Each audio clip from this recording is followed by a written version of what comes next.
En este video vamos a estar hablando de los circuitos que necesitamos tener en una casa a la hora de hacer una instalación eléctrica.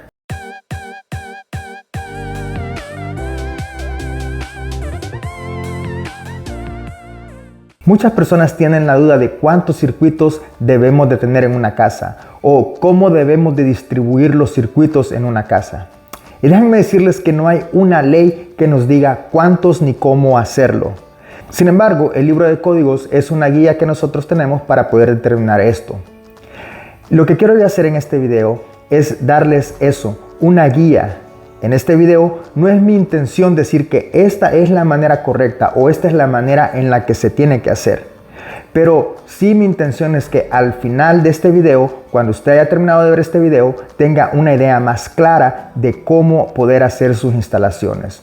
Entonces vamos a hablar o voy a hablar de cómo yo hago la división de los circuitos y cuántos circuitos pongo yo en una casa. Y para eso vamos a utilizar un plano eléctrico como ejemplo. Vamos a estar utilizando como ejemplo este plano eléctrico de una casa de aproximadamente 1800 pies cuadrados.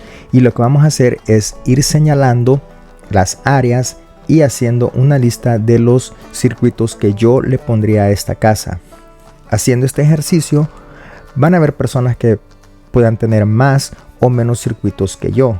Y eso es normal, ya que no todos trabajamos de la misma manera, pero sí es muy importante que sigamos los códigos nacionales de electricidad, aunque tenemos que tener en cuenta que estos son requerimientos mínimos. Nosotros podemos hacer mejoras en nuestras instalaciones. Lo que no podemos hacer es nunca ir en contra o hacer instalaciones mínimas a lo que el código nos pide o nos dice que tenemos que hacer. Vamos a comenzar con los tomacorrientes. El 220.14J me dice que yo puedo calcular los tomacorrientes y las luces de las áreas generales de una casa en un mismo cálculo, y esto sería a 3 volt-amperes por pie cuadrado. Siguiendo ese código, lo que yo tendría que hacer es medir el área total de la casa, dividirlo entre 3 volt-amperes, y eso me va a dar el total de amperes que yo necesito para alimentar luces y tomacorrientes de una casa. Estamos hablando de áreas generales solamente. A mí me gusta hacerlo diferente. A mí me gusta tener los tomacorrientes y las luces separadas. Y esto es porque hoy en día utilizamos muchos focos y luces LED. Y muchos de ellos tienen drivers que son muy sensibles. Entonces, si se conecta algo que jala mucha electricidad en un tomacorriente, eso provoca que la intensidad de las luces baje. Y para evitar eso, a mí me gusta mantener las luces y los tomacorrientes separados. Lo que haría yo entonces es comenzar con los tomacorrientes y haría una línea divisoria a la mitad de la casa y alimentaría una mitad con un circuito y la otra mitad con otro circuito. En este circuito, por ejemplo, yo tendría la sala, este dormitorio, el pasillo, ya que yo agregaría un tomacorriente acá, y este otro dormitorio. Además, en esta sala, si la chimenea necesitara electricidad, de este mismo circuito yo la alimentaría. Y por este otro lado tendría otro circuito con el cual alimentaría el comedor, el pasillo donde pondría un tomacorriente, el dormitorio principal y el closet principal, ya que yo pondría por lo menos 2 tomacorrientes. De esta manera yo cubriría con 2 circuitos los tomacorrientes de las áreas generales de la casa. Para las luces yo haría exactamente lo mismo.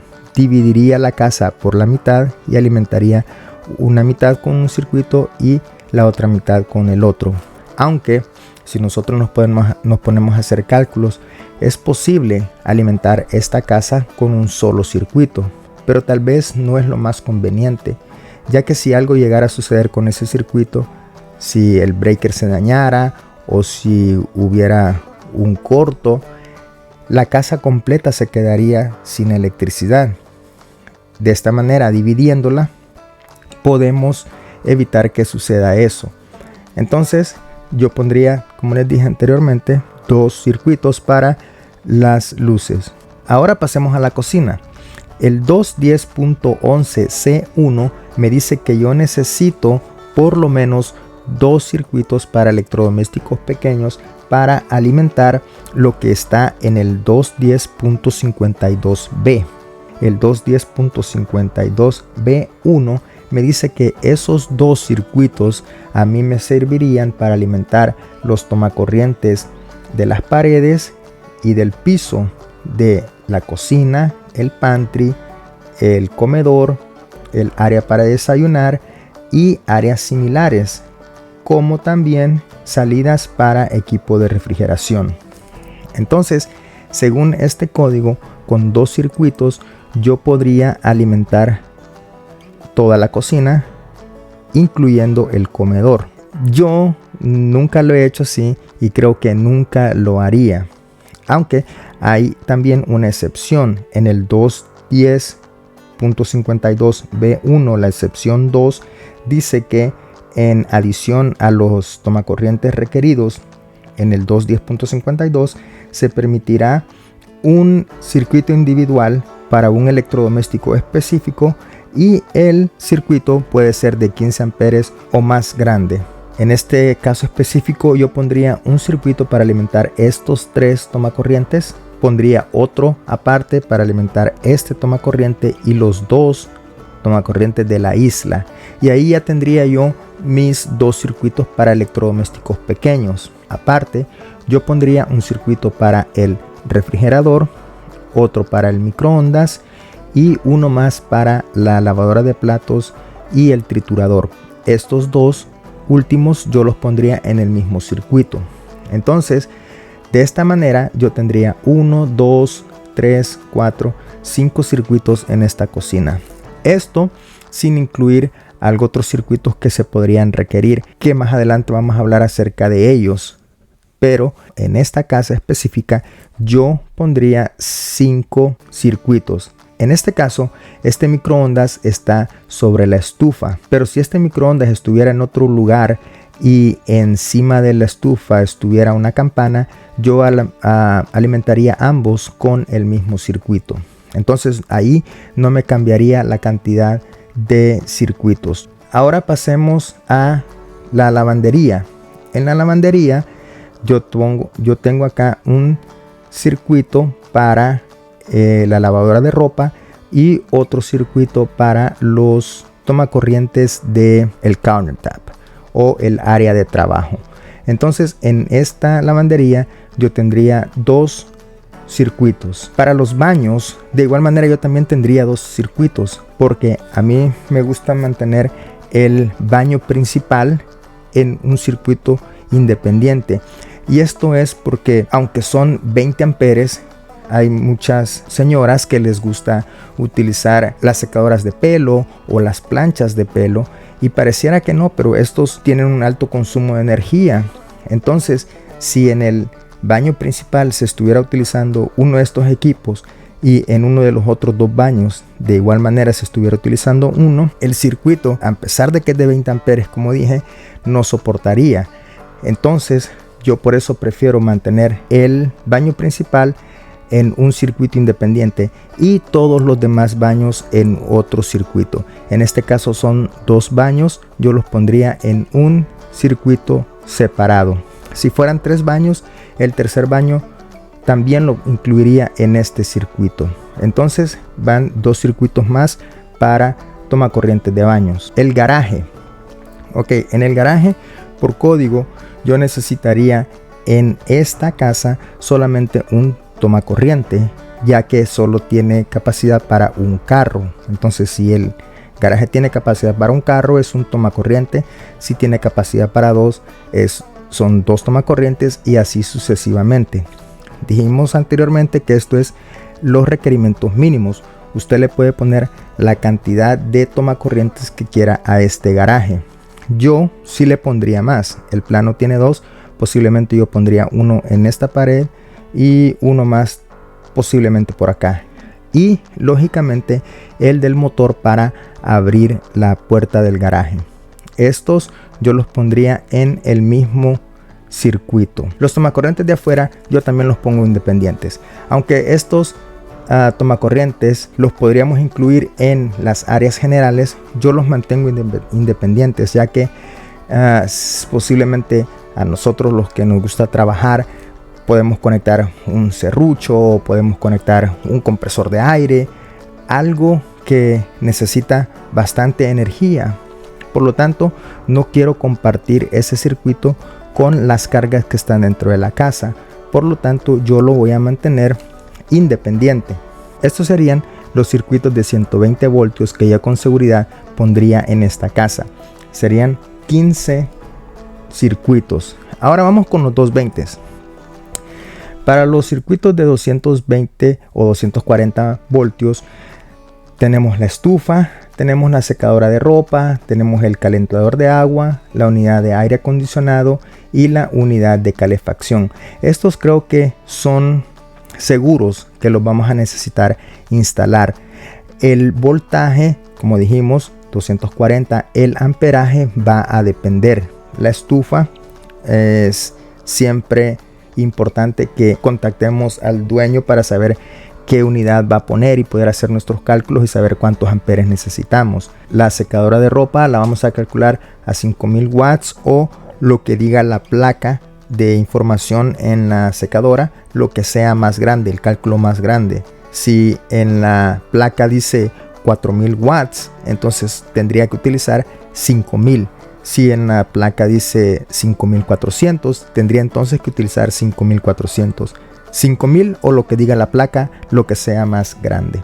El calentador de agua, vamos a decir que es eléctrico, por lo general va a requerir un circuito de 30 amperes. La unidad de aire acondicionado, esa sí va a depender del tamaño de la unidad y de igual manera la calefacción.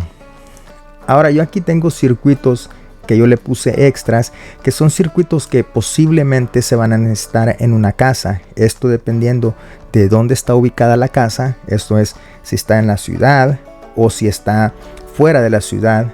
Las casas que están dentro de la ciudad por lo general cuentan con servicio de agua potable y también de servicio de aguas negras. Las casas que están fuera de la ciudad por lo general tienen pozo de agua y también pozo séptico. Por eso es que esos les decía que va a depender. Y los otros circuitos dependerían del tamaño de la casa. Por ejemplo, las casas que son un poco más grandecitas, a los dueños les gusta tener refrigerador extra, ya sea en la lavandería o en el garaje. Entonces aquí por eso yo puse un circuito extra y yo lo puse en la lavandería. También sistema de irrigación. No todas las casas cuentan con eso, pero ahí está, por si es necesario ponerlo. El pozo de agua, el pozo séptico y como pueden ver aquí le puse un asterisco y esto es porque no todos son del mismo voltaje. Tenemos que asegurarnos a la hora de hacer la instalación si es de 120 o de 240 voltios. También hay casas en las que nos piden un circuito para máquinas de hacer hielo en la cocina.